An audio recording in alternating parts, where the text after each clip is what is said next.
Welcome to Final Whistle Weekly. The drama just keeps on coming. We're going to talk about the glorious highs for the women's team and the glorious highs and lows of the men's team. Plus, we'll be hearing from the man who scored one of the most iconic goals of recent years for Wrexham, Ntumba Massanka. What a gent.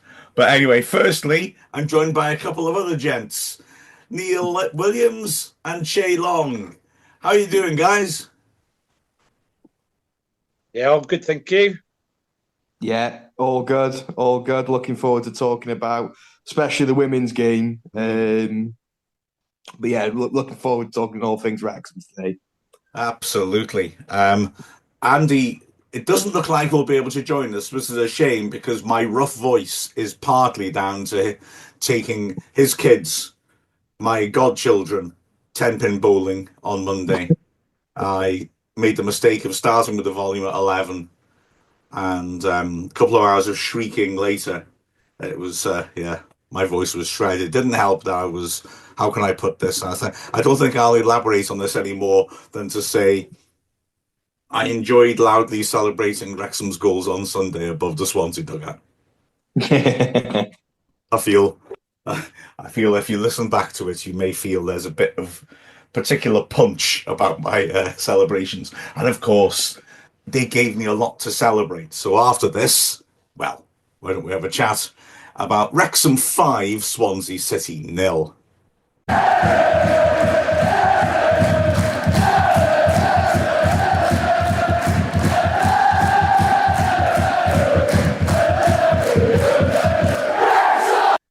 Right, so Wrexham beat Swansea for the first time ever, the women's team that is, and after 4 3-2 defeats in a row, well, finally the dam collapsed, and when it did, my word did it collapse. A 5-0 victory. I mean, I tell you what, it was well worth the wait, lads. I tell you, it was absolutely sensational. Yeah, just watching the highlights, Mark, I could tell in your voice how excited you were when they were scoring. And it could have been far more than 5, couldn't it? I mean, we have to say it was a cup game. It's a shame it wasn't a league game, but that's to come. But yeah, an emphatic win for the women on Sunday against one of their old foes, Swansea. Yeah, and it kind of breaks that little bit of what's the word? I can't think of the word off the top of my head, but to beat one of them, the two big ones, so convincingly, got to be so good for. Let's just say things don't go our way on Sunday, which I think we're going to be in for a tough game Sunday because they're going to be wanting to prove. Swansea are going to want to prove themselves a lot more. But looking into next season, that yes, we can beat these. We can beat Swansea. We can beat Cardiff. We can beat TNS. We can beat them comfortably. Not only is it good for this season now and progressing into the cup, which the semi-final was pulled out today, wasn't it? We got Pontypridd. Yeah, Pontypridd. Yeah. So on paper, the easier match to play, arguably. It's going to do wonders for the confidence, especially going into next season, especially after we having such a rocky start. Yeah, over me, and 5-0, Mark. What a result! Yeah, absolutely. And as Neil said, really could have been more. We were sensational. I mean, I feel that Steve Dale really sets up teams well. And on this occasion, I mean, Swansea have a very clear identity. They look to pass out from the back. They made some poor mistakes last Sunday in the FA Trophy, Sunday before last, in the FA Trophy final against TNS. And they doubled down on their passing style out from the back, and our pressing was sensational. I mean, we were just forcing mistake after mistake. We were camped in their half, and we were smothering them when they tried to get away on the breakaway, and it was just so fabulous. And I mean, I've got to be honest, one of the key things for me, you got to ask yourself, obviously, about mentality. We just haven't been able to beat Cardiff and Swansea, like you said, Chay. And there's got to come a point where it really gets into your head. And I've got to say, for this team, the admiration I've got for them, spreads in so many different directions, but one of them is that it clearly hasn't got into their heads. They've just got more and more determined to beat them. And I had a little thought at half time. It was 2-0. It was very one-sided. And I just had that little thought, please don't go into the changing room and stop and think about this. Because, if it wasn't for the fact that it's one of those two teams that we've never beaten and they always seem to find a way back, I think you just carry on and pressure. And I thought, don't. I know the coaches wouldn't allow this, but don't let any doubts in your mind creep in as to how they're going to get back into it. And I've got to say, I said it in the Final Whistle podcast about it, but any concerns I had disappeared the moment the second half started, because oh my God, we were at them like you wouldn't believe at the start of the second half. There was a real attitude of, right, let's finish these now. And oh gosh, I haven't got it to hand, but I counted up. We scored the third goal in the 7th minute, bang on, 7 minutes, 1 second of the second half. I ended up going through and noting it all, because in those opening 7 minutes, we had 11 opportunities to score in 7 minutes. And I mean, okay, I'm talking about a through pass that gets intercepted, a player making their run too soon, being offside, but nonetheless, 7 serious situations that could have resulted in a goal. I was 11 in 7 minutes. With the ball in their net after 10 seconds, it was disallowed for offside, and correctly, but it wasn't like someone standing miles offside.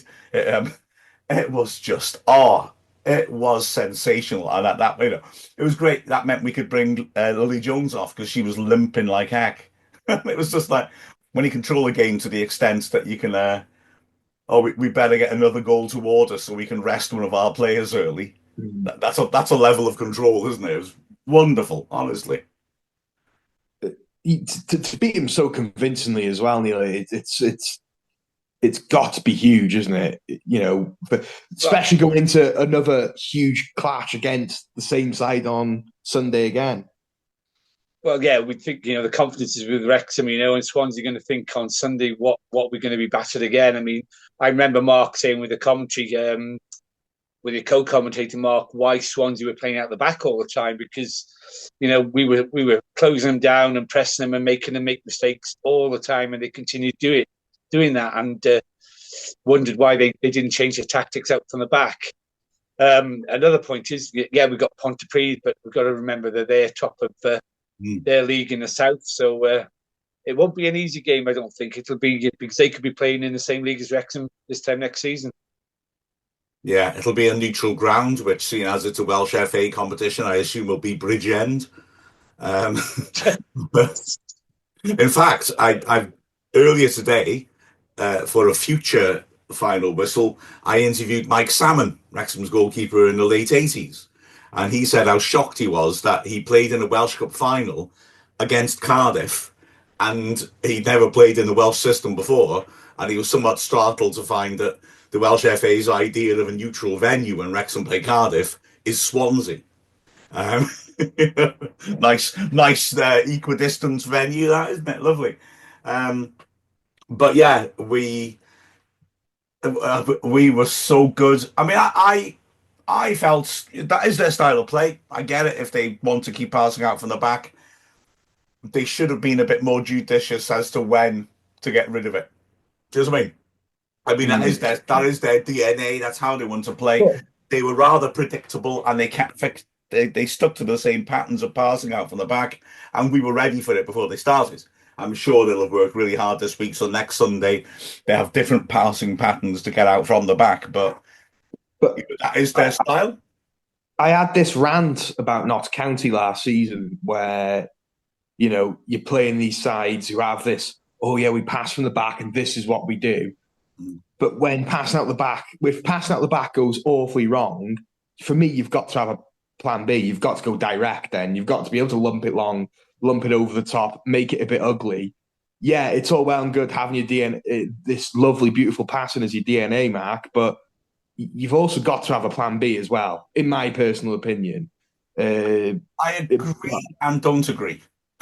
Because I'm difficult like that, aren't I? Because Wrexham, the men's team, can pass it from the back. We can also play it long. I think I don't know. I'm a bit more traditional. I like the passing out from the back, but for me, when it doesn't work or if it's not working, it can go horribly wrong for you. Oh yeah, yeah.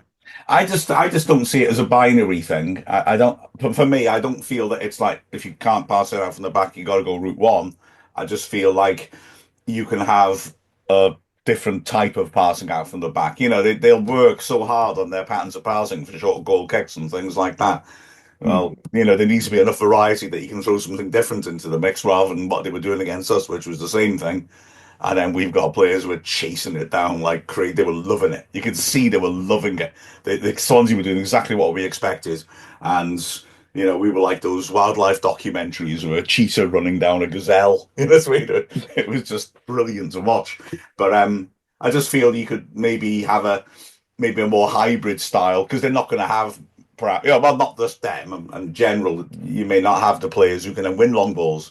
So you end up abandoning what you do and then playing into the other side's hands. But they certainly were savaged, and I think that's a good word for it. We really were. We were frighteningly good. Which leads us to next Sunday, and the big blow for me is that Liv Fuller was injured. Lee Jones is injured too. Strongly suspect Liv Fuller's not going to be playing on Sunday. It looked nasty. And I didn't like the challenge either, quite frankly. I felt it was a challenge of next Sunday in mind. And Lily got kicked in the ankle hard. Ref didn't give a card because, you know, first half. And she was limping. Oh, it was epic, Lily Jones, you know. She's limping for the rest of the game. But when the ball comes near her, she can sprint. Because she'll push through the pain. But like I said, 7 minutes into the second half, we go 3-0 up. First thing we do, Lily, get off. Because she was superb. Now get a break. So I don't know how she'll be. Fuller surely won't be fit. Those two and Brooke Cairns in midfield, I reckon the way they're playing right now would boss any game in the top division against any side. That's a midfield trio that can do everything. They can tackle, they can pass, they can run, they can shoot. They are three superb all-round midfielders. So I just hope that, you know, at least two of them are available on Sunday because, but it would be a blow to not have Fuller, who is just such a high-class player. But yeah, Swansea will have to improve markedly to be competitive on Sunday. I think they will improve, and they got to. But we were good. Oh my word, we were good. It could work well for Swansea where it could up their game so much to the point where they're like, oh, we're not going to let Wrexham come down again and give the hiding. It's time for us to return the favour now. So I'm probably expecting it a lot more tighter, more intense game, especially with it being away from home on Sunday, for sure. But it's interesting, isn't it? If they do try to change how they play and they don't play out in the back so much, they are going against, like I said, their DNA, the way they've played ever since the manager Sherwood came in, and that's quite interesting. You know what I mean? How will that go? They've got dangerous attacking players who we controlled superbly. How will it go if they try and adapt to a different style of play? What will they do? It's absolutely fascinating. But they at the end of the day, they've just got to avoid losing, haven't they? Yes. Yeah. Job done for them. So we've got to really, really go for it. So yeah, it's all on us. And you know, if we can get 1 or 2-0 up before half time again, and Swansea really have to come at us, you can see a repeat of Sunday. But it's got to be good for the Wrexham players' mentality as well. What a cracking result, and probably the best in the women's history, isn't it? Really, it was certainly a good one. Beating Britain Ferry in that playoff was maybe the number one, I think. But it was amazing. I would say as well, keep an eye on the team sheets when they come out, because I think that would be quite interesting. With Fuller not being fit, you can put Mary Gibbard in, who is another very adaptable, really good central midfielder, who would be comfortable in a holding role And I think if you played those three in that sort of game, that's probably where you'd be likely to put her, although she can do well supporting the striker. However, the other alternative is Rosie Hughes comes in, and you've got her and Abby Iddenden up front, plus Ava Suckley, who's been playing up front and is a threat. I mean, I'm telling you, she's a force of nature. She's always trying to cause trouble to defenders, playing as an attacking midfielder, which she does well. If we go that direction from the start, we are going to go for them. And she will be able to join in with the press, as she did so well when she was playing up front on Sunday. So, yeah, if it's Rosie in and Suckley in midfield, stay tuned. And if you're able to watch it, because we are going to go for it, and it's going to be interesting to say the least. Oh man, yeah, well, can't wait it's to a game see we've got to go for, really, Mark, isn't it? It's a game we've got to go for because we've got to win to get into the top four and overtake Swansea in the league. So it's a game, Wrexham, we've got to go all out to win. Yeah. As speaking to you tonight, you're really torn because you can't attend the game, and I know how much you've got involved and excited about the women's game and doing the commentary there. So obviously the men's team have got a game on Sunday as well away from home. So you're missing out, but it is going to be live on S4C, I believe, isn't it? So that's right. It's a game that a lot of people can watch on Sunday after the men's game. That's exactly right. So it is being streamed live. It's not on the terrestrial channel, but it is being streamed live on their website, and that also means we wouldn't be allowed to stream it. So I would be redundant anyway because you don't need a commentator if you haven't got a stream. So yes, I am going to Mansfield. What time is the kickoff on Sunday again? 5:10. So it's a perfect Wrexham day for the armchair fan. Watch Mansfield. Only got about 20 minutes. I'll be honest, my plan is to wrap up that commentary and get into Geraint Parry's car because he's given me a lift, God bless him. And thank you always to him for that on Sunday, and try and hope that the signal holds out while I'm watching it on my phone. That's my plan. If he wants me to commentate for him, I'll do it. Nobody's obviously got a helicopter yet then, Mark, then? I'm afraid not, no. I'm hugely disappointed about that, but I understand that Mr. Reynolds and Mr. McElhenney have, I guess got other things on their minds, stands, stuff. All I've got to say is I'm off the next day, so I'm going to have to stock up that fridge with all sorts of beers for both of those games. So good man. I'm looking forward to it. Yeah, well, my two final points on this are, firstly, I wish we hadn't dropped those two silly points at Cardiff Met, because then we don't need a draw. But that's in the past. You can't affect that. And the second one is, there's likely to be entertainment. Since the team was incorporated into the actual football club in 2018, we've never had a 0-0 draw. It ain't going to start on Sunday. I can promise you that, because we'll be going at them.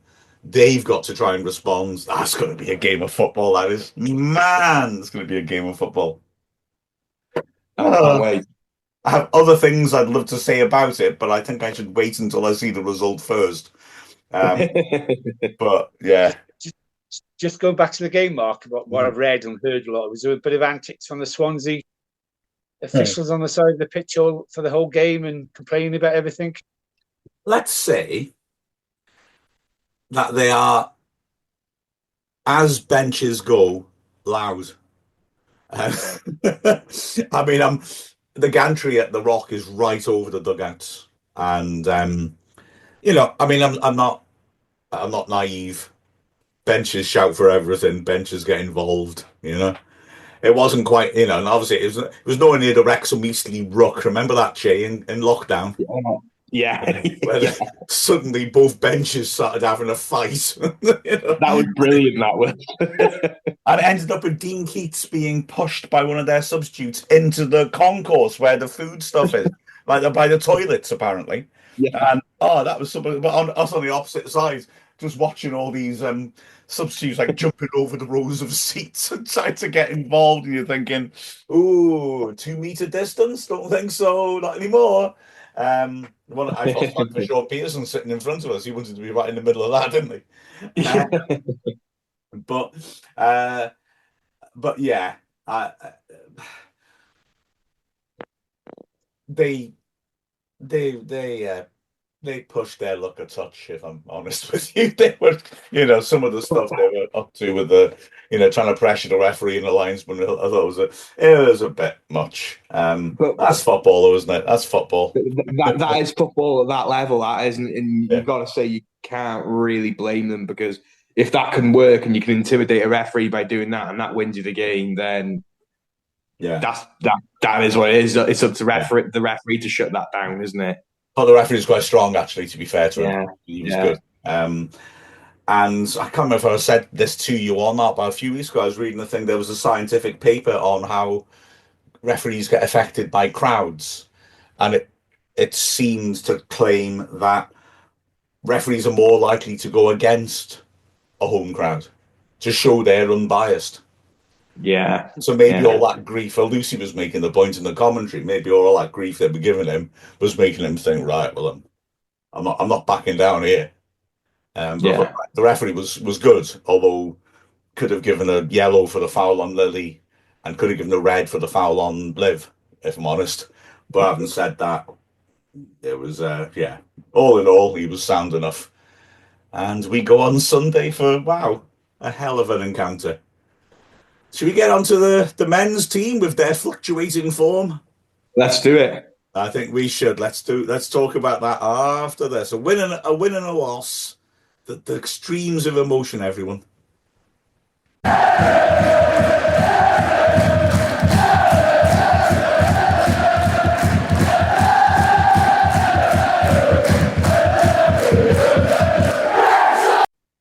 Well, Phil Parkinson always says, and he's quite right, never get too high when you win, never get too low when you lose. So I guess we should be feeling very sort of mediocre. I wasn't saying mediocre wasn't the word I was going to use. We should be very level emotionally, is what I'm trying to say, because we were great on Saturday and we weren't on Tuesday, especially in the second half. I would argue that was we've a lot of bandwidth in our performances in the last few days.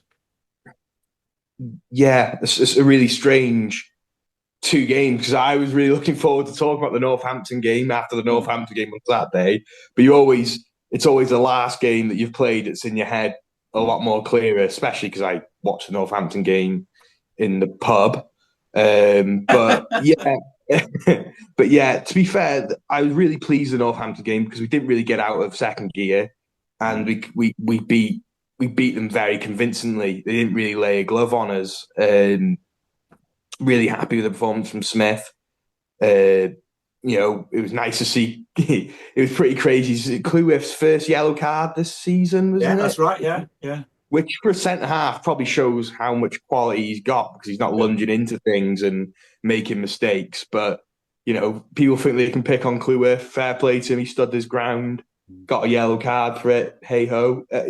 I was really impressed. I was really happy with Saturday, Neil. 2-0. Can't really complain, can you? No, not at all. I think it was one of our best performances of our way this season, to be fair.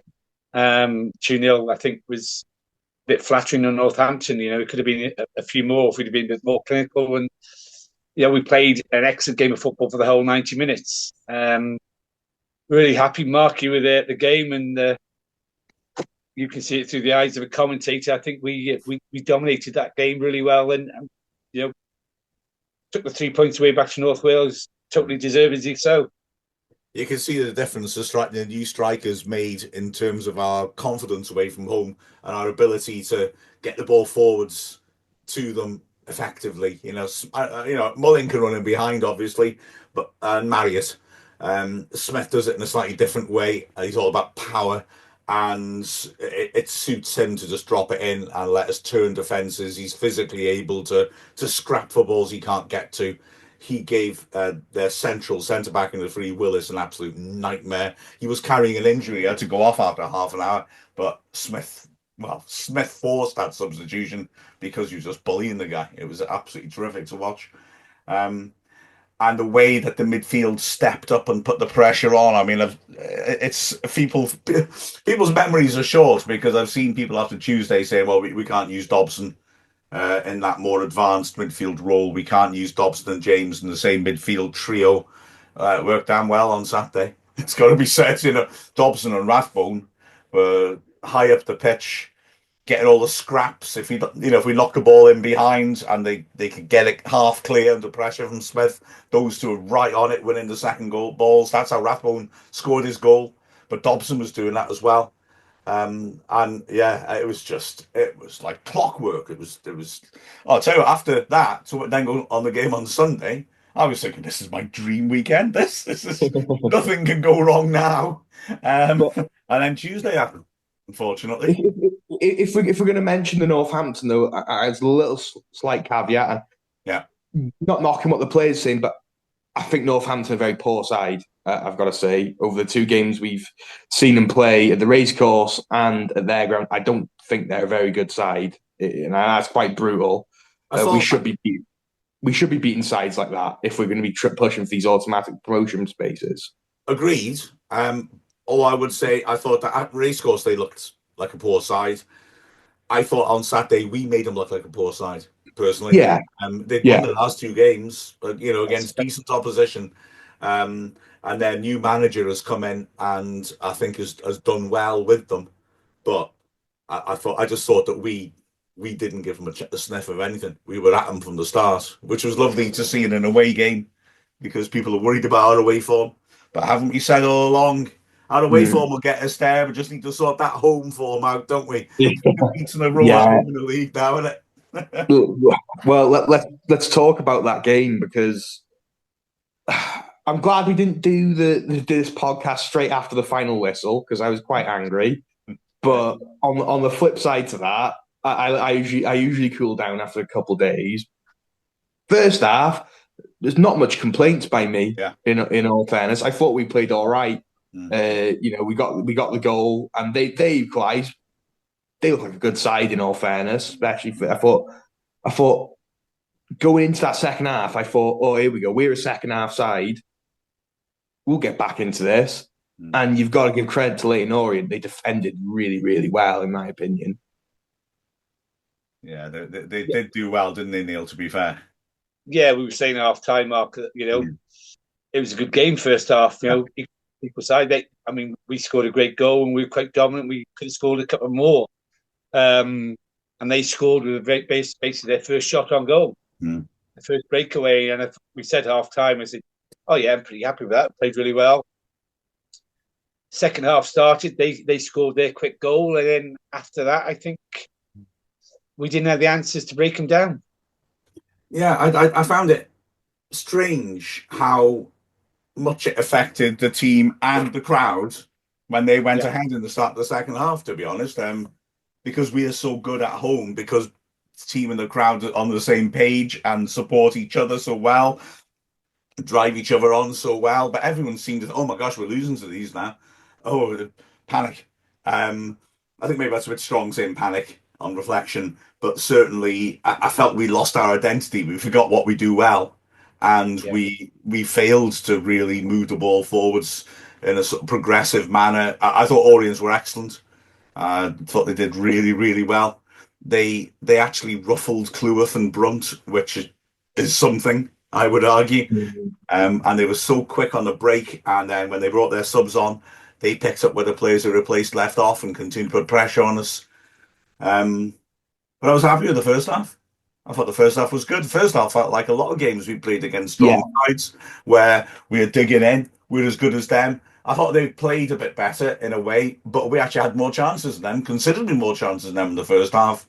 And I thought this is going to over these games where we dig in, crowd get behind us, we fight, we improve as the second half goes on. We're all right, yeah.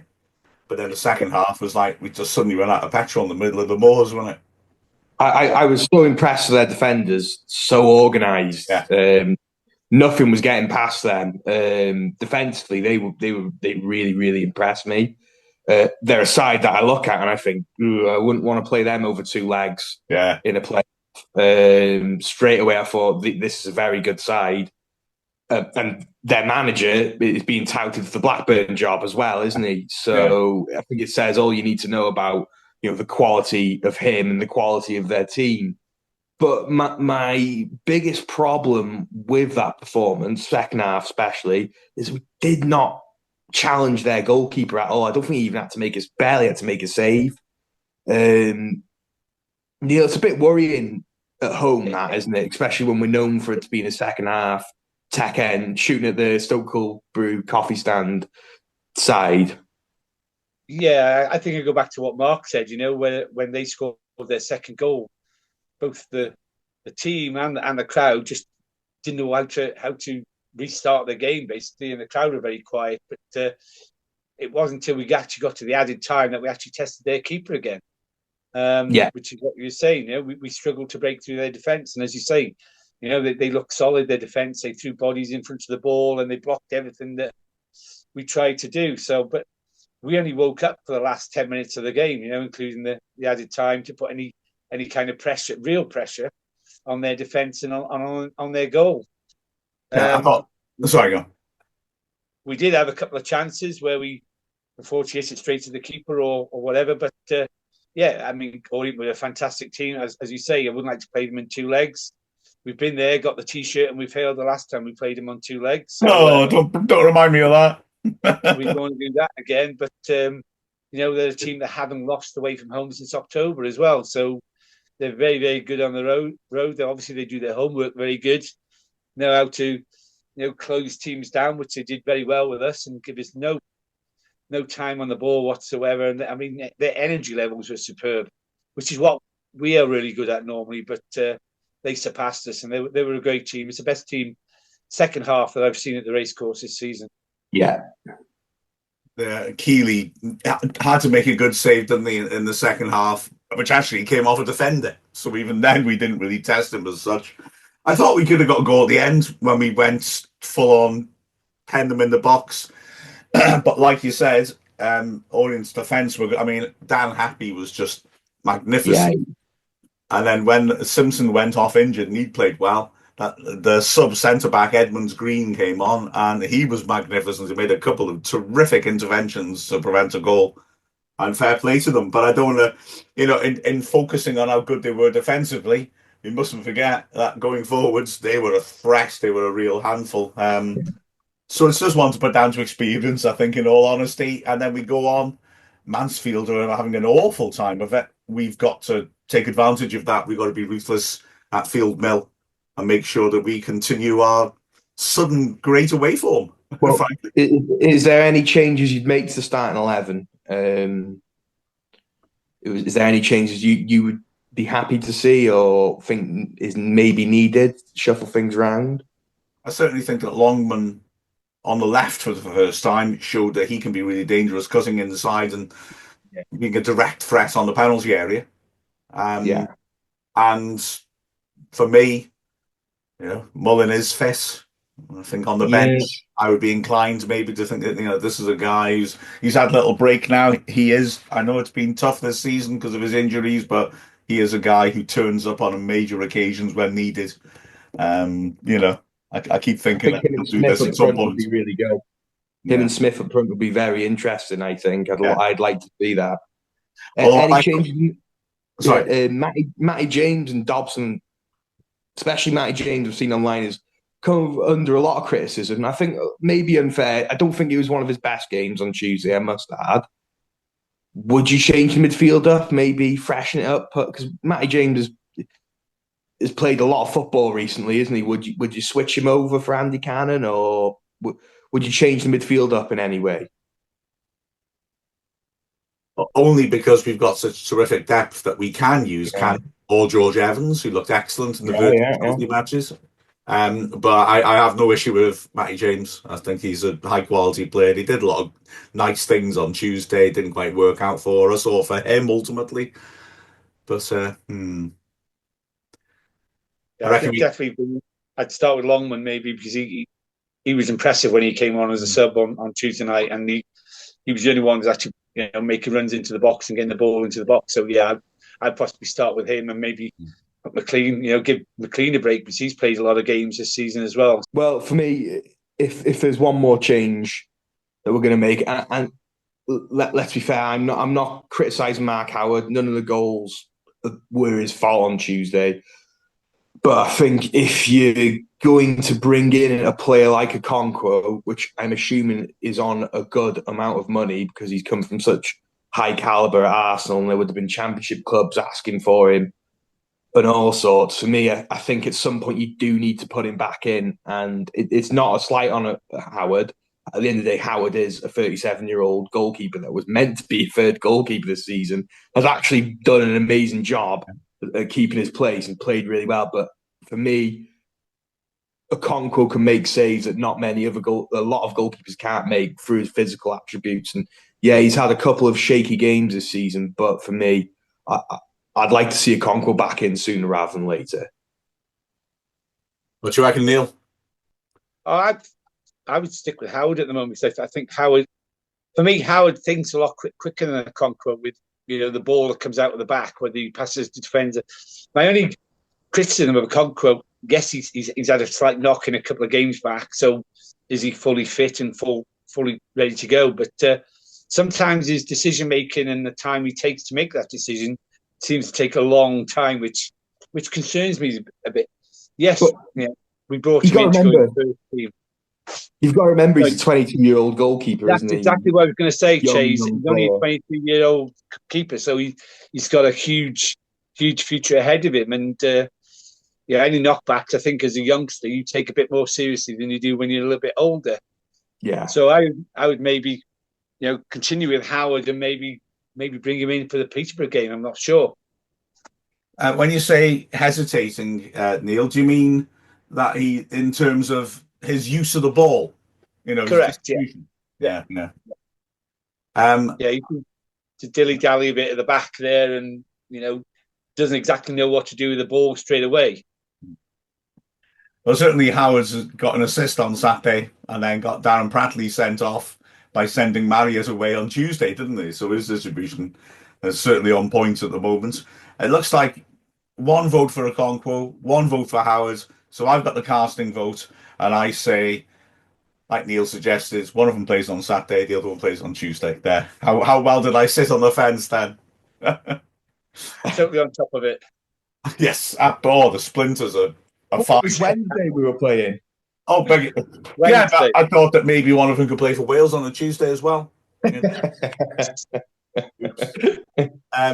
everyone, don't go to the match on Tuesday unless you want to see Wales play, because it's not the Wrexham game. Do go to the match. Yeah, please go to the game where it's not playing. The national side are playing at the racecourse. Please on Tuesday. Yeah. Please go. What have I said? The thing is, Sweden as well. Yes. Why is Sweden so uppermost in your thoughts, Neil? No, just finishing off what you were saying. Yes, the women's team and Wales winning team are playing there Tuesday night, and they're playing Sweden, who are one of the they've been one of the top teams in the world for quite a few years. Yeah, true. Fair comment. Are you a big ABBA fan though? I love ABBA. Yeah, fantastic. Snortaloo. Huh? Yeah, Snortaloo. Yeah. Oh, look at that. I'm very proud of myself now. Yeah, you two carry talking about football. I'm going to try and think of some more porcine ABBA songs. For me, I think looking at the game on Sunday, which now is, I think it's a high pressure game now, because we're getting to the business end of the season nearly. For me, I class it as quite an important game with Mansfield's form at this moment in time. We've got Bolton and then Huddersfield right after that. Well, obviously the Peterborough in the Cup, but we've got Bolton, Huddersfield in the league after that, which are going to be huge games in the automatic promotion spot and even the playoff spot. Another good away game, Mark, and we'll soon forget about that hiccup on Tuesday. But if we don't get a win or a convincing draw, then I think that there's a little bit of pressure on the lads then. It would certainly help, wouldn't it? It'd be great as well, Yeah. just to expel that memory of Tuesday's game, which, like I said, was a bad half, rather than a bad game, I would argue. It'd be great if we could just do that. And like I said, the form that Mansfield are in at the moment, was it 8 losses out of 9? Not winning, it will. I know in away games normally you wouldn't want to put pressure on yourself, but not winning would be a blow, wouldn't it? Really, It really would. Do you guys really think there is pressure on the team? Because for me, they've overachieved dramatically this season already. So I mean, there's no reason for them to be putting pressure on themselves. We're still third in the league, and putting pressure on yourselves make you make mistakes. So there's always going to be pressure as long as Wrexham are around this moment in time in the way the club is with Rob and Ryan. And I think how well they started this season, which no one could have expected, let's be fair. We've been spoiled as a fan base. We have, let's remember that. Yeah. The pressure is certainly on. And as you could see on Tuesday, the racecourse is an incredible place to play football, when it's going your way. But when it's not, it's also a very, very, very hard place to go play football as well, because we've always had, pre-take, we've always had the expectation that's always been there with Wrexham fans. We've always thought we could be better than we actually are. And, we're now achieving it. The pressure is certainly there. And it rightly or wrongly, Neil, in my opinion, but it's going to be there. And, as Matt said, go on, Neil, what you say? Are you saying then there's pressure from above then that we've got to achieve a promotion this season?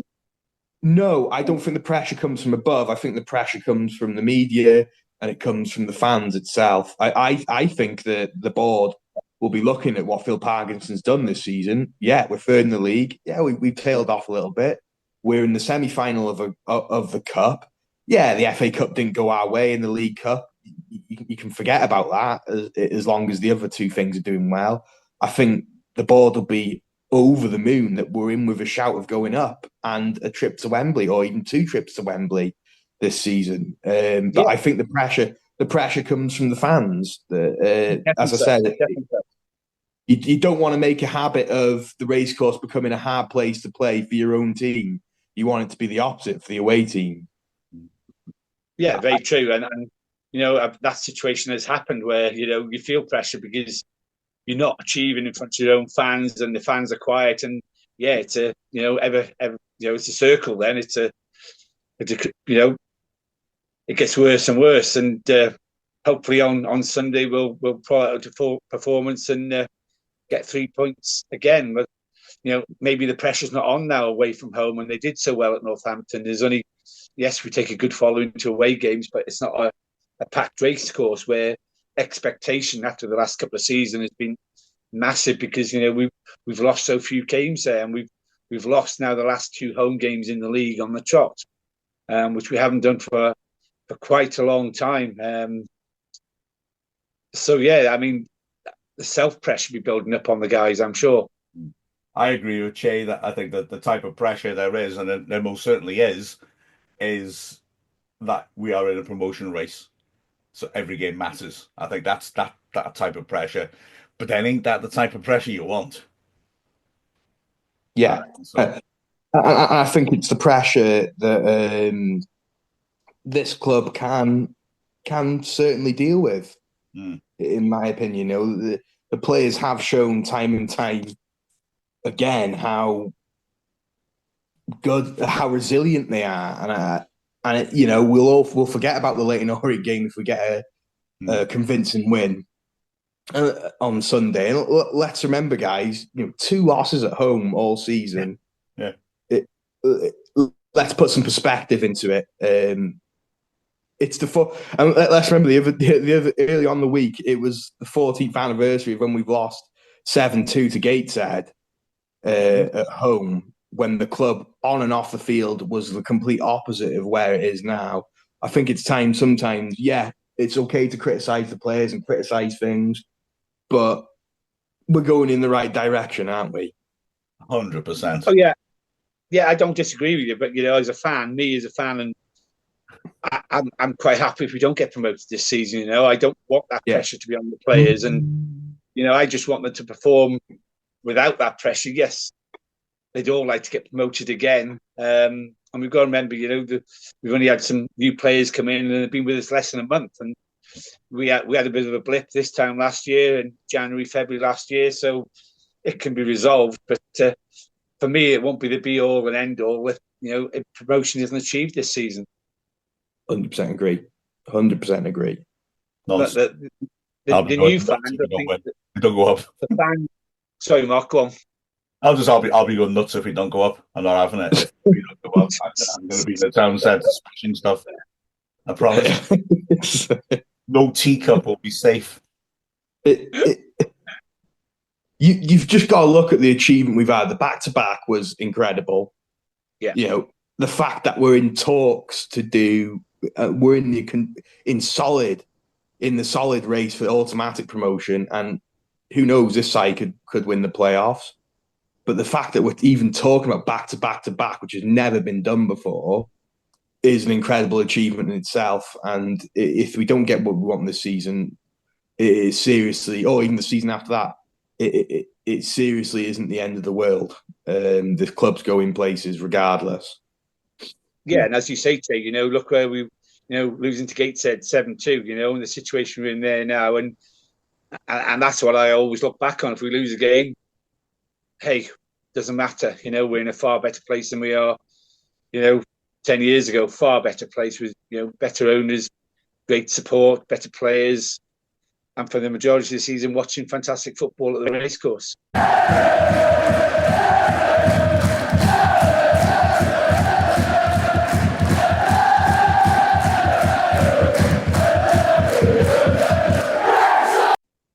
Any memories from that game, Mark?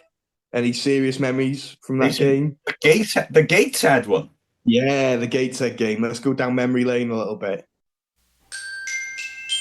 Uncle Griff's bedtime stories. I mean, for the people who don't realise the context of it, firstly, it's the biggest defeat we've ever had at the racecourse. The only time we've ever let in 7 goals at the racecourse. Gateshead beating us 7-2, but the context was a lot broader than that, of course, because we were in serious danger of going out of business. The club was being hawked round to a series of owners. The one, and remarkably, this is literally true, the one thing that linked them all together was that everyone was led by somebody who'd been banned from being a director of a business because of their previous actions in businesses they'd run. So we were hardly looking for a Rob or a Ryan at that point. It was horrendous. And yeah, there were massive protests.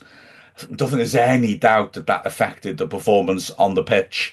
My personal point of view is that that's fair enough, because if you are going to if you're going to, your club is at danger, then making sure your club survives is more important than one game of football, to be perfectly frank. I mean, I'll be honest, it happened sort of very close to me, the protests, because they were aimed at the directors who were directly in front of the commentary position. And it did feel sort of quite aggressive. But having said that, and I don't want to be a hypocrite about this, because generally I'm a sort of fella who's, I think, wants to live and let live. But yeah, it was very. I think sometimes you have to show that you mean business in order to show that something needs to be done and it needs to be fixed. So yeah, it was a little bit hairy. It definitely affected the players on the pitch, and we went down to, like I said, the only time we've ever let 7 goals in at home, biggest home defeat in our 160-year history, biggest losing margin at home in our history, or equalled it at least. But it was ultimately probably a very good day in setting out the message that the fans would not be standing by and watching the club go out of business, to be frank. Yeah. It's iconic, those photos. Yeah, even though we're aggressive and what have you, and probably broke some law doing it, the people he did it, but it was iconic. You know, those photos are iconic. And what the fans did with the club after it is completely remarkable. I think us taking over the club as fans is the most important day in Wrexham's history, and you'll never be able to top that. Yeah. But the day itself was bizarre because I remember, we were losing so heavily, but you've got to give credit to the fans. The fans didn't stop singing that day. Jacko, the legend himself, rest in peace, was really getting everyone going, and everyone was singing the songs, every Wrexham song going at the time, and it was quite unifying, wasn't it? In a strange way, wasn't it? The football didn't matter on the pitch, to be honest. That day, he did it at all. It was all about the unity of the fans and wanting change within the football club, and that was what it was all about. And I mean, well, I suppose what I'm trying to say, that if you may be concerned by some of the heavy-handed tactics, not that any actual violence took place, I should add, but the fact is that if one of the club's suitors had been allowed to buy it, we probably wouldn't have a club now, or we'd have had to rebuild and reform a long way down and be trying to crawl our way back up, and we certainly wouldn't have attracted Robin Rye's attention because we'd have been so far down the leagues, in all honesty. So it was necessary and it was important, and the fans. I mean, that's why, on behalf of the fans, we put the trust into the club's Hall of Fame, because we needed to recognise that club only existed because of the fans. Yeah, that's very true. But again, the most important part of Wrexham's history, because I think the fact that the fans bought the club is a really important part of the storytelling when it comes to Rob and Ryan as well. Yeah. And the fact that the fans are passing over our most cherished club, the most cherished thing to a lot of us, to these guys that we actually trust them. It's not just some businessman who's selling the club for a couple million, making a good amount of money. Yeah. We handed them the club, and we've trusted them with this precious thing that we've given them. And it all plays into a beautiful storyline, doesn't it? Yeah, exactly. Yeah. But we all fought so hard to save the club at that time, didn't we? We all did our bit. I can remember, the big red card day where we had, big red posters up all around the ground, and we had the Fans United Day where we had fans from clubs from all over the country turned up. Yeah. It was superb. It was absolutely amazing to see all the fans from various parts of the country come and support the club, and just put money into the coffers mainly as well. And as you said, without the Supporters Trust, we wouldn't have had a club today. And without the fans, we wouldn't have a football club today for what the fans have done as well. 100% correct. A little bit more context, the Gateshead game, the side that lost that game weren't actually that bad side either, were they? Which makes the whole thing like a bit of a freak result. So we got playoffs that season, didn't we? And got knocked out by Luton. Yeah. So it shows that side weren't the worst side Wrexham certainly have had in the conference here. We had some really, really good players like Mark Crichton and Marvin Andrews and a few others I can't think off the top of my head. Andy Morrell was playing for that side as well, wasn't he? So, So the fact of the matter, us losing 7-2 that day shows that was just a complete freak occasion, but I think a freak occasion that seriously needed to happen. Yeah, absolutely. So 2011, we were going well. I'm just trying to find the game here now on my massive spreadsheet. Yeah. So Andy Morrell scored in that game. Yeah. Because, bizarrely, surprisingly, perhaps, we let in a goal in the first minute to sort of set the tone. Andy Morrell equalised. But after that, yeah, it went a bit wrong. By the 18th minute, we were 3-1 down. So John Shaw scored a hat-trick for them, if you remember, and people kept saying we should buy him. Jamie Tolley scored out of the goal, but that was deep in the second half. And the team, if you want to know the team, just hold on with me just 1 second. I think we'll appreciate there's going to be quite a few of the players in that side who were, some of the better players that we had in the National League. Let's get it there. Where are we? Sorry, I'm just fiddling. Are you listening to live spreadsheet reading here on Final Whistle Weekly? Okay, so Chris Maxwell in goal, so very high quality goalkeeper. Then our back four, that right back was, oh gosh, what was his first name? Macmillan. What was his? I can't remember his first name. He was a good defender, and we lost him. We wanted to keep him. You could play full back or centre back. Can't remember his first name now. But he was a good player. And our centre backs, like you say, Mark Crichton and Marvin Andrews, that's a pair you don't expect to see getting beaten too often. Yeah. Left back Neil Ashton. Yeah, very good player. One of the best of our. Yeah. If we're talking so far, if we're just talking all-time National League era side, there's a few players you could actually chuck in that hat there straight away. Absolutely. And then in midfield, holding midfielder was Chris Blackburn. He was a good player. Yeah. The midfield, get this. All right, you're saying about all-time National League 11. Dean Keats, Jay Harris, and Lee Fowler. Oh, wow. Yeah. That's ridiculous midfield. Yeah. And then up front, well, actually, I've got to be honest and say that this doesn't add up. Oh, sorry, Morel and Mangan were the two up front. Andy Mangan. So two very good strikers there. Yeah, it's a very good side. As I said, probably one of the best we had in that National League era. So it just goes again. It was just one of those freaky games that you get once in a while, like the Dover game, things like that. Just one of those it's one of those games that you go to, whether it's for positive or negative reasons. You always remember being there. It's a game you'll always remember you'll always remember quite clearly. Yeah, and quite nice reminiscing about that. Yeah, and it's interesting as well to note, just to emphasise that this was a good team. We were fourth in the league at the time. So, and it's February. So we were, similar position, to what we are now. And ironically, the next game is also a memorable match. Talk about a team showing a bit of character and bouncing back was when we won at Wimbledon with Matthias Pogba scoring. The game after we let in 7 goals at home, we went up to 3rd place, which is a fair feat.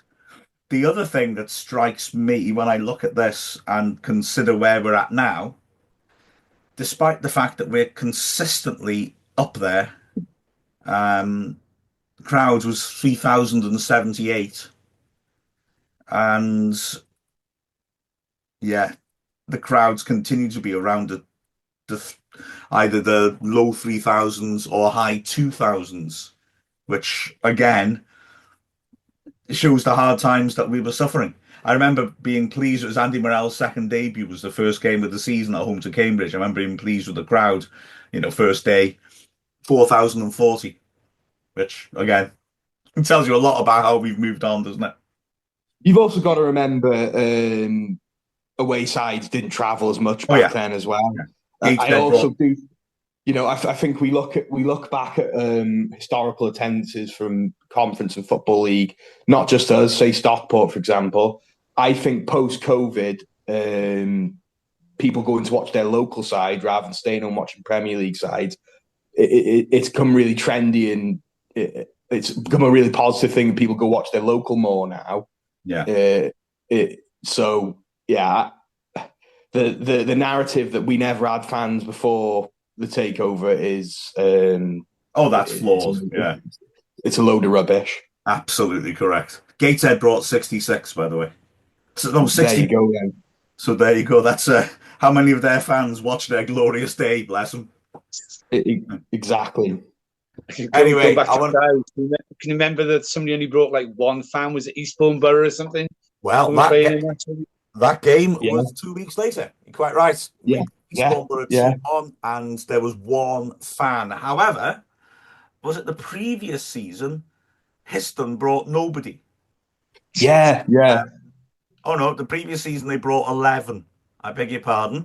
Where's that Histon game then? I gotta find that. But yes, we were singing "Shall We Sing a earlier Song that for season. You?" What's that? Well, the Wrexham fans sang "Shall We Sing a Song for You?" and they all started saying Hayston after it as well, because it I don't was just remember that. hilarious. That's beautiful. Yeah. So that was the September of the season where we played Gateshead. So 0 fans from Histon. We beat them 4-0, which is kind of understandable, isn't it? It wasn't much to play for. It's not much point in playing for your badge when your fans can't be bothered to turn up for your badge. But there's an Exactly. Histon, which isn't the one to get into now, I guess. But So that's when you realise, when you lose a game on Tuesday night, things aren't that bad, are they, guys? When you look back to 10 years ago. Exactly so. Exactly. Yeah. I don't know. Right, let's talk about donuts, shall we? Donuts and worldies, because our guest today, Ntumba Massanka, a man with an eye for the spectacular, scored, as I said in the intro, one of the iconic goals for Wrexham, an unbelievable overhead kick against Guiseley, his first goal in senior football, believe it or not.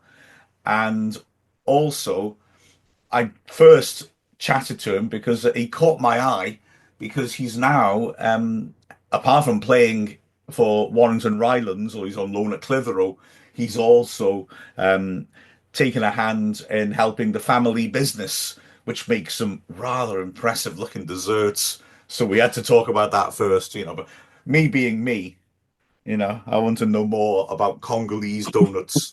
And so here he is, the man himself. What a legend and what a popular guy, Ntumba Massanka.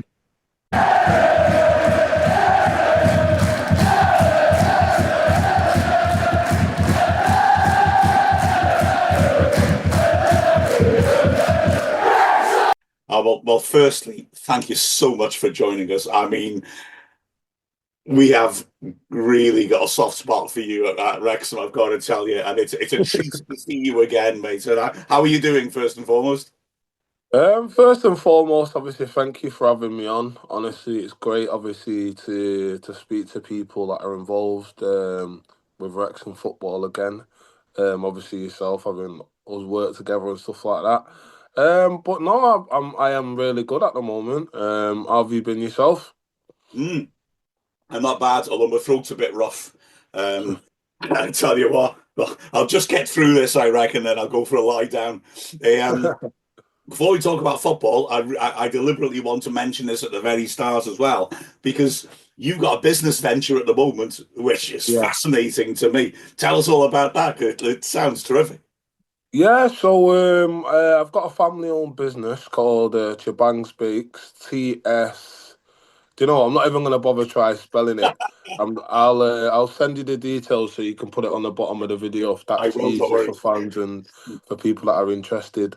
No, so basically, I went through a stage maybe about 2-3 years ago where I was thinking, what am I going to do after my career? Obviously, having played football all my life, I've always kind of struggled to figure out what I actually enjoy doing outside of football, because football's always been all I've known. So in about 2021, my mum and my sister started the business, and they just started baking for friends and family. I think it was like just after COVID periods.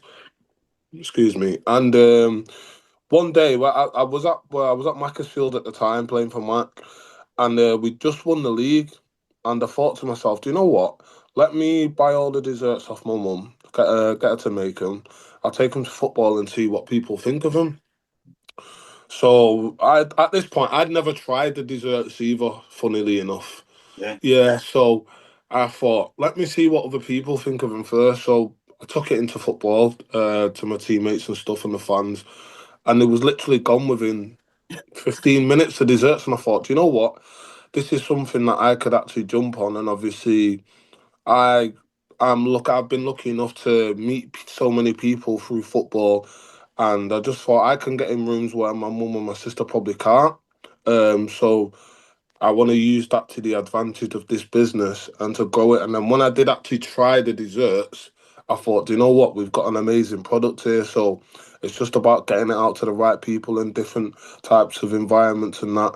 So yeah, that's how it started, really. And some of them, I believe, are, sort of authentically Congolese, aren't they, as well? So your heritage, Yeah, which makes yeah. it So interesting and different. yeah, so our main dessert is called mikate. And it's basically what it is. It's like a donut ball. It's like a donut. Yeah, the best way to describe it's like a donut ball, sweet. We have loads of different variety of like toppings that you can put on it. So there's cinnamon and sugar.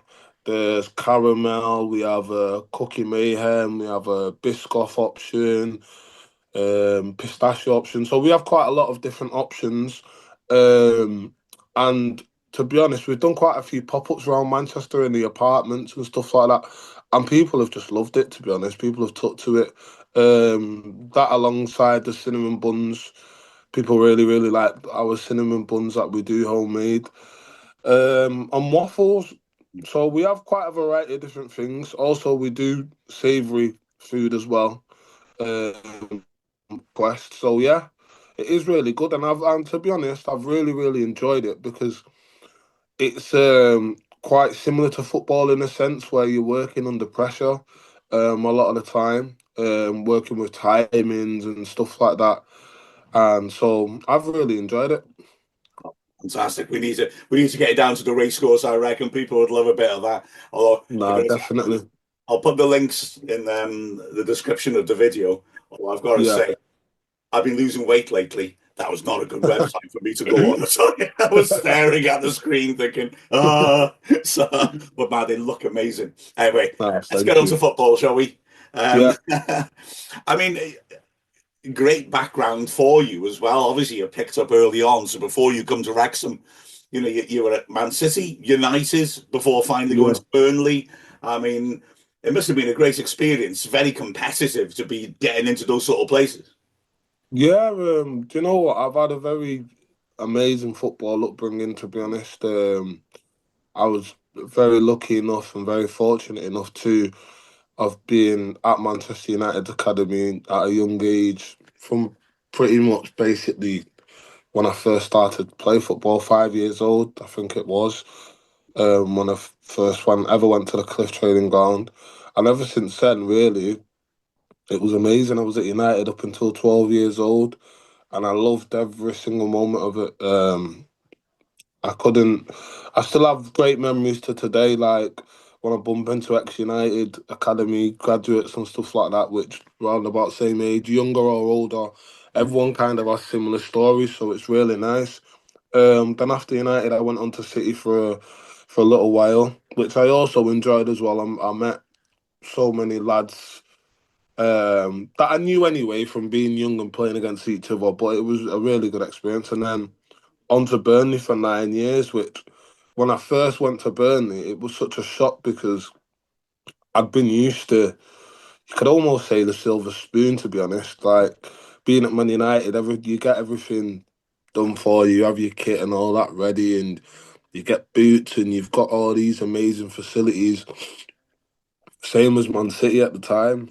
But when I went to Burnley, Burnley didn't have the amazing facilities that they have now, and the academy. They've done amazing as a club to get to where they are now in terms of academy status and all that. But when I went there, it was a far cry from what it is today, and it was a big shock for me at the time. But I really, really, I loved my time at Burnley, to be honest.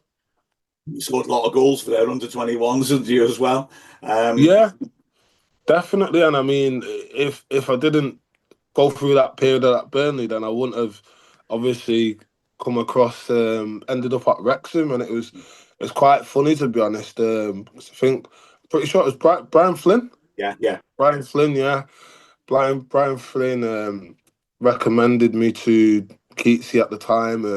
I think I'd just come off the back of a loan at Morecambe. It was, and at the time I was kind of struggling with form. I needed minutes and stuff like that, and I was going through quite a tough time mentally, you know, because as a striker, when you're scoring goals and then things dry up, it's almost like you forget how to play football in a sense. So I think it was perfect timing, to be honest. And as well, you were at Morecambe and York as well on loan, and it didn't look like necessarily they were the best places to go to. Once you've gone to Yeah. Wrexham, I thought Keatsy A knew how to put a squad together, and B, I think knew how to handle players. And Yeah. like you clearly immediately flourished and thought, all right, I like it. This is more like it, you know. Yeah. Like, I don't, no disrespect to obviously Morecambe or No. York. I like at Morecambe and York, I learnt great lessons. At York, I learnt that obviously football's not all about everything on the pitch. I've learnt a lot about the mental side of the game at that point. At Morecambe, I was in an amazing change room, and we had an amazing manager at the time. And if I didn't go to Morecambe, I would have never met Geno, who eventually later on went to Wrexham together, and he became like, it was like almost like an older brother and a mentor to me, and we still keep in touch till today. So yeah, I mean, the time that I did come to Wrexham, like I always remembered Wrexham from when I was younger, from the academy always being good. And I always remember Wrexham being the Welsh club. So when the interest first come in, I thought, you know what, this could be interested. So I straight away, after speaking to Keats, he was like, yeah, I'm interested in coming. And then I'll never forget my first game, North Ferriby away, North Ferriby at home it was. Yeah. And I remember going through on goal and my legs just going because I was so tired. But then I remember just the roar from the crowd. And I thought, wow, it's a big club, this. So I think from there, I just fell in love with the club, to be honest. And I mean, Keatsy had brought in a lot of experienced players, which I'd imagine Yeah. made a good changing room for you as well. You got James Jennings. You've also got people like Eisel McLeod to work with up front. Yeah. Cara, Russ Penn, all these different players, Paul Rutherford. I mean, must have been a good environment for picking up tips because these are sharp guys. Yeah. Do you know what? It was a really good experience for me at the time because I was still young. I've always had a big personality, whether it was at Burnley, whether it was at United. It doesn't really matter where I'm at. I'm that type of person where I like to involve myself with what's going on. Like if I go to a new place, I'm always intrigued about meeting the people, having conversations, and I'm not afraid to go and to speak to someone and introduce myself. So it was great because there was so many different personalities, some quiet people, some loud people. It was just a great mixture at the time there, and I got on with everyone really well. So yeah. And of course, one of your teammates is now Thomas Tuchel's assistant as England manager, Yeah, Anthony Barry. yeah. Do you know what? It's crazy. I remember when Baz, obviously playing with Baz. It's funny because he's actually, obviously we'll go on to it later, but my actual first goal for Wrexham, he was involved. And when I've told my mates that this guy was my teammate, even when he went to Chelsea, I was like, he's done amazing. But now that he's obviously part of the England setup, even when he went Bayern Munich, it's amazing to see and to think that we was playing together at Wrexham is just crazy. And to be fair to Baz, he's an amazing man, really nice man, always have time for people. So yeah, I wish him all the best. It's fantastic, isn't it? Well, I'm sorry. Before we get to that goal, don't you worry. I wasn't going to forget about that goal. Since you confirmed you'd be able to do this interview, I've been going around showing people your goal, and the jaws drop. But we'll get to that in a sec. Because your second game, I mean, geez, talk about sort of out of the frying pan into the fire.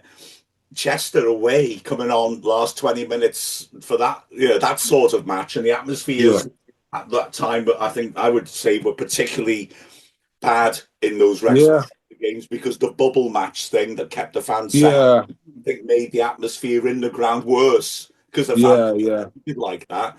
So, and I remember it being a very competitive game. They draw because of a very dodgy penalty. Russ Penn concedes, and I don't think he makes a challenge. But that must have been, a hell of an experience for a young new player coming through to be playing in something like that. Yeah, do you know what? I loved every moment of it because it was like the feeling of all the tension, obviously, that's built up before the game. Obviously, the rivalry, it's a big rivalry, do you know what I mean? And at the time, I didn't really understand it.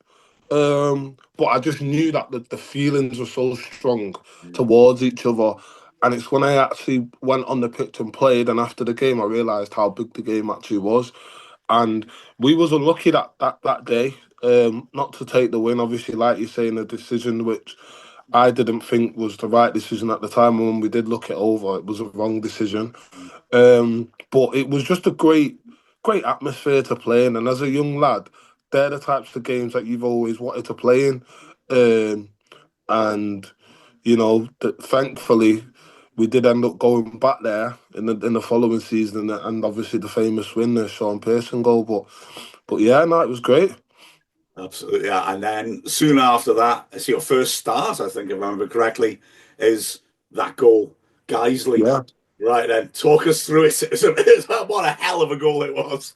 Yeah, so do you know what? It's quite funny because on the Thursday, I remember the Thursday in training, can't remember if someone got injured, but I remember I trained really well, and Keatsy spoke to me. He was like thinking about like you being involved and starting in that on the Saturday, so be ready. So I was up for it already. Like I was excited, young, like and quite funnily enough, I think that's the last game that my granddad actually come to. Like my granddad don't really come to. He loves football, but he never really gets the chance to go to like my games. So he came with my dad and my cousin that day, and I remember that day because I don't think I was nervous, but I was just excited. I just wanted to get things right. I wanted to make sure my first pass was to a red shirt and stuff like that.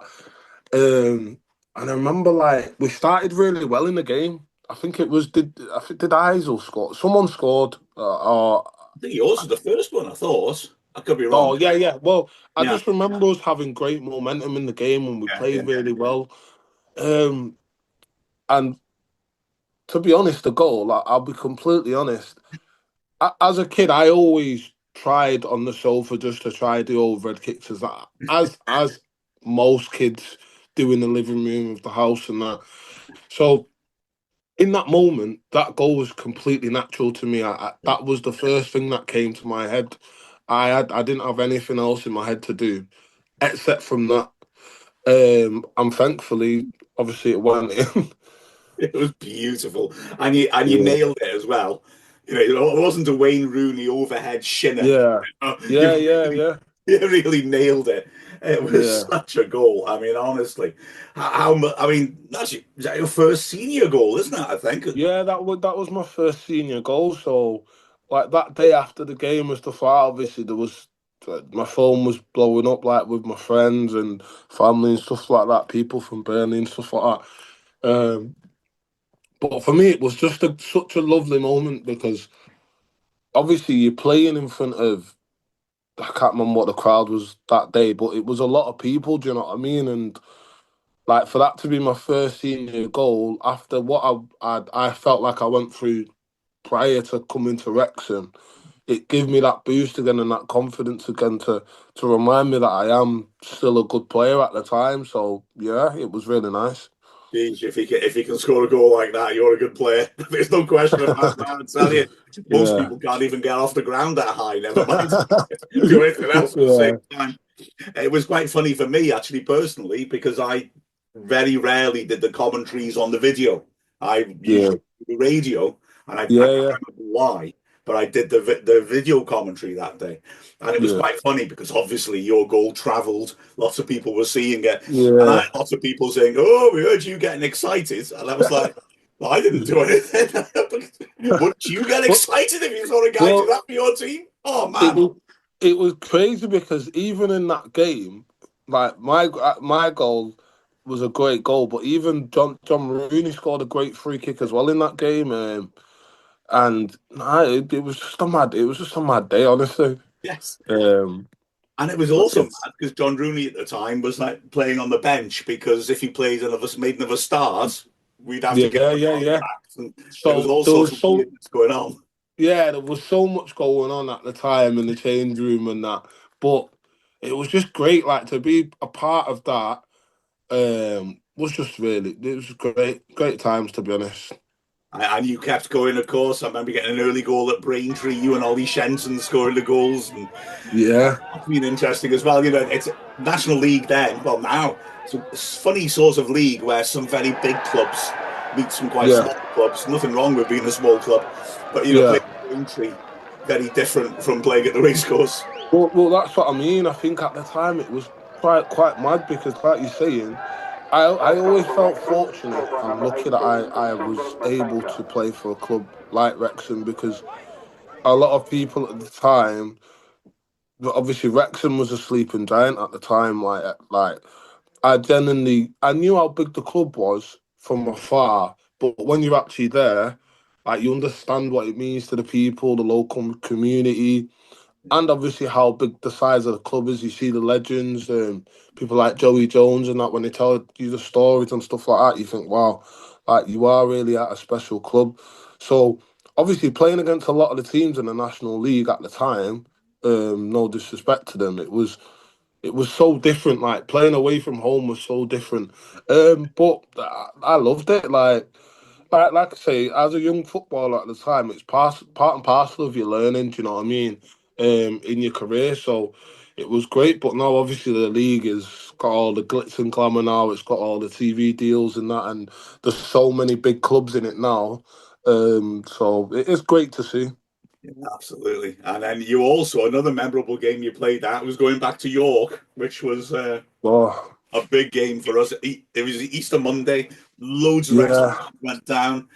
It was our previous manager, Gary Mills, in charge of York. They were in danger of going down. We were yeah, pretty safe, but another result would have yeah. been sure. And we put on a really big performance. It must have been weird going back to York and experience it like Yeah.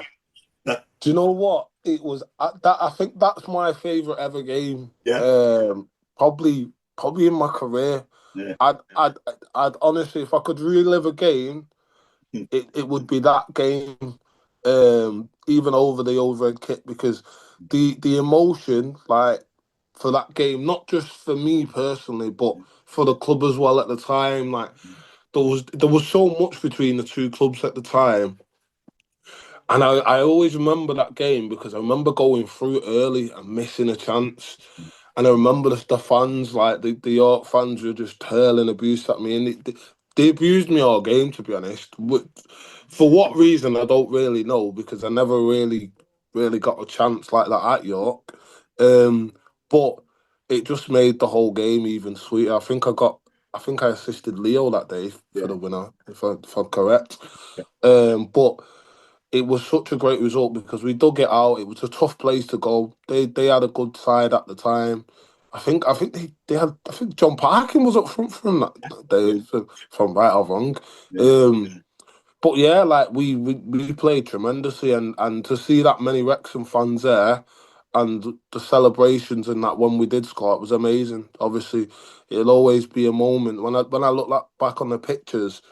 Like some of my favourite pictures playing for Wrexham are from that game. So yeah, Yeah, it was a big game for us in so many ways, and not least because, like you said, Leo, who hopefully is going to be on this show in a couple of weeks' time, actually. But I mean, that was his first senior goal that you set up. yeah, Great finish. Is at the Wrexham end, the player that we yeah, brought through. You know what I mean? That sort of thing. yeah. It was a Yeah, heck of an occasion. That was. yeah, no, definitely. And Leo's great. He's a great player. He's Yeah. always, even at that time, you could see how good he was. Obviously, it was a shame that he had to move on from Wrexham and stuff like that. But he's gone on to obviously have an amazing career at this current moment in time, and he's doing really well with his family. So I've always wished him well. Well, heck, it's mad. You're playing with the England assistant manager and a guy who's playing in Europe this season. It's Yeah. good. It's crazy, and I think that's the beauty of football. Yeah. Everyone goes their own separate ways and different paths and that, and it's amazing to see what people do achieve. So yeah. Now, I've got to mention that there's another game that season I really want to mention, which was away at Bromley. It was boiling hot. You came on in the second half. It was so hot. If I remember, Ollie Marks sort of went off with sunstroke. Yeah. Uh, Yeah. you came on in the second half. We were getting battered. You totally transformed the game. You scored a couple of goals. It was just, we lost 4-3 in the end, but it was just one of those mad end of season games. And and, Yeah. and you established something, which I've got to ask you, what have you got against Bromley? Because you just couldn't stop scoring against those guys. 4 goals in 108 minutes. That's a goal every 27 minutes. Something about those Bromley centre backs you liked.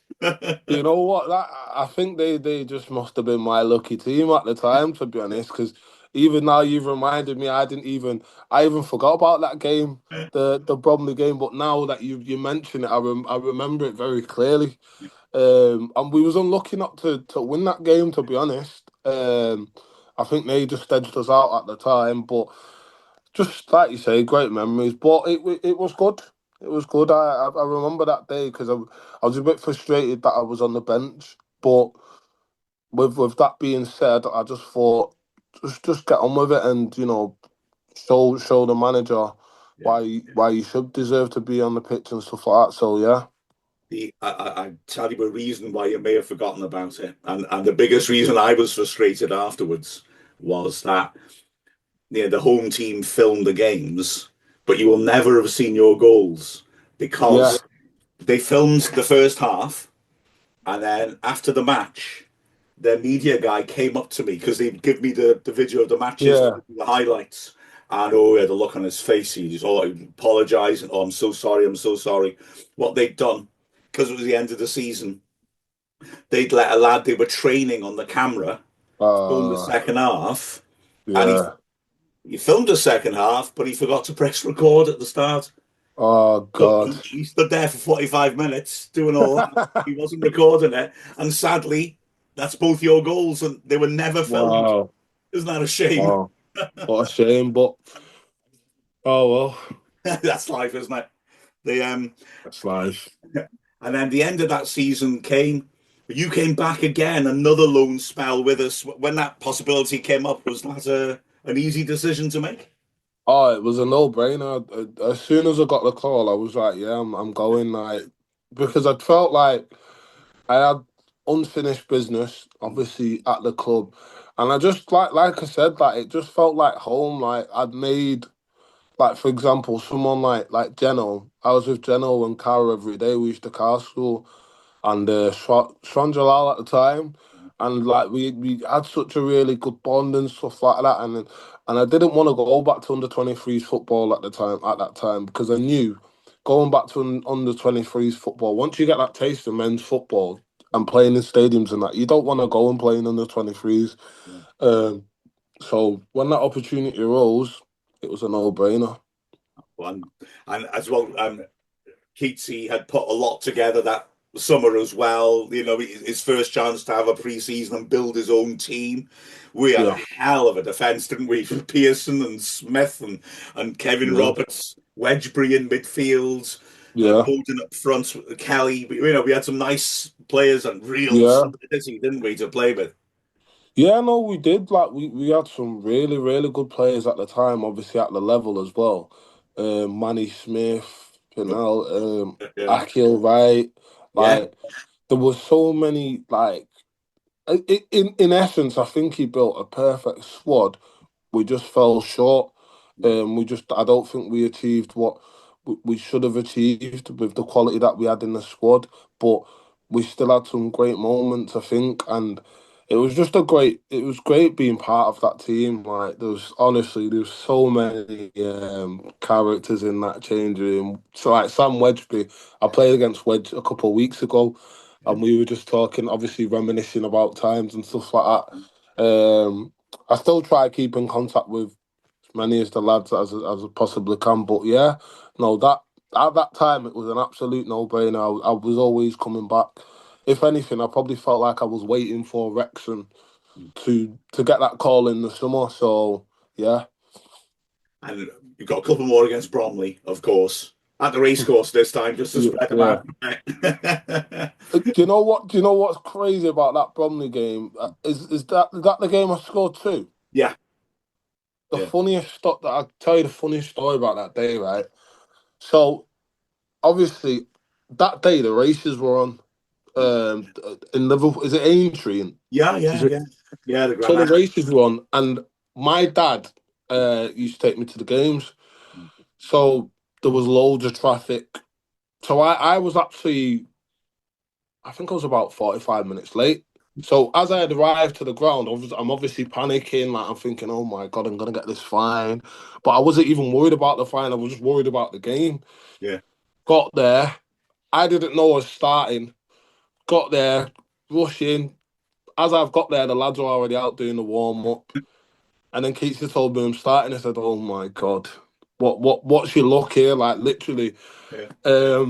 And then, it just turned out to be the perfect day. So it was a funny day that day. But yeah. It's like that overhead kick. Be instinctive. Yeah. Just live in the moment, get out there, do your thing. Yeah, like I didn't even have time to worry anymore. Like, you just get on with the job at that point. Yeah.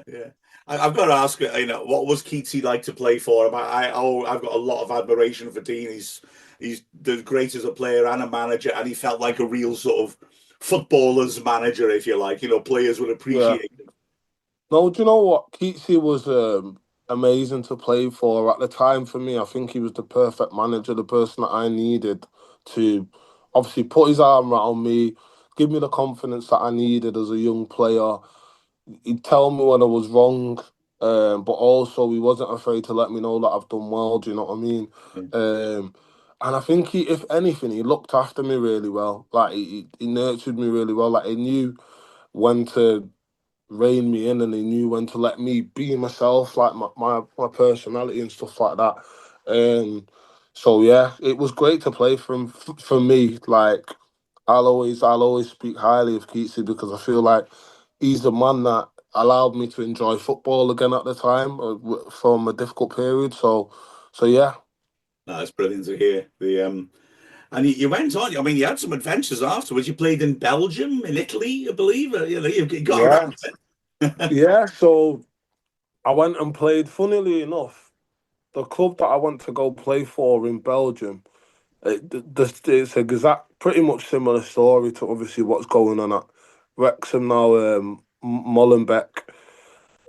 They was also a sleeping giant there in Belgium. They managed to get promoted a couple of years ago to the second and first division. I really enjoyed my time there as well. It was an amazing club, and that I met some great people. Italy was good, but it was difficult because as soon as I got there, that's when COVID hit.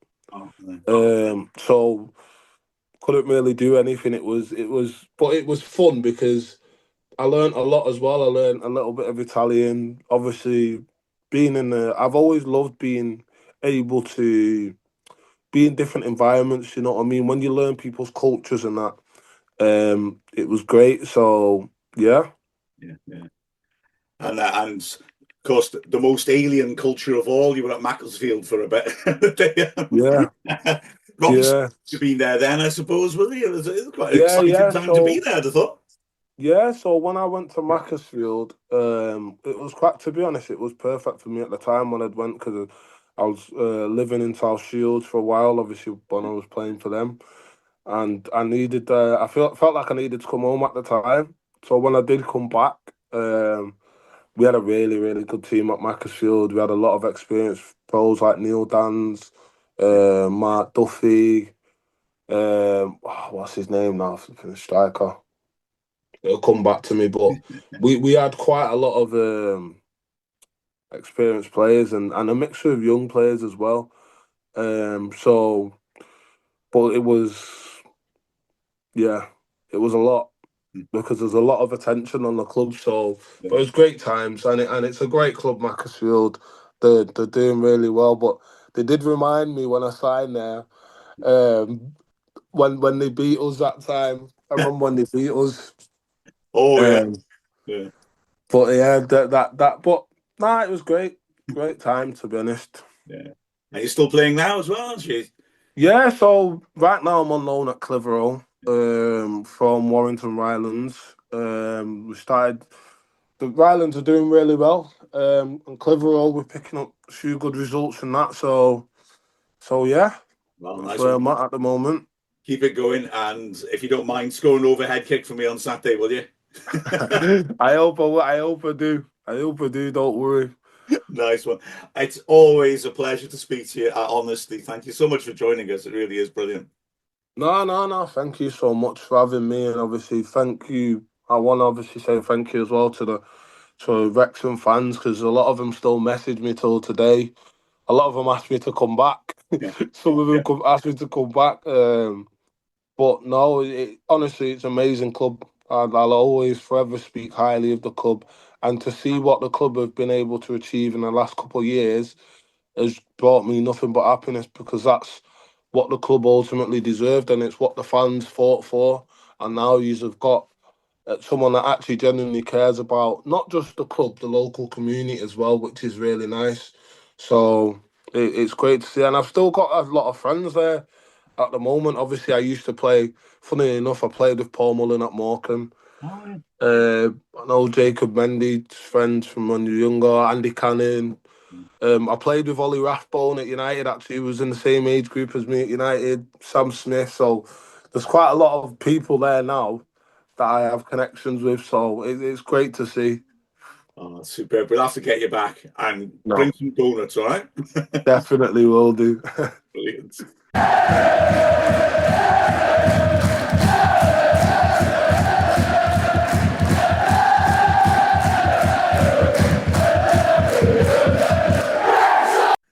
What a lovely guy. Lovely to hear from him again. A man who is very, very popular with the Wrexham fans still. Good guy, Tums, isn't he?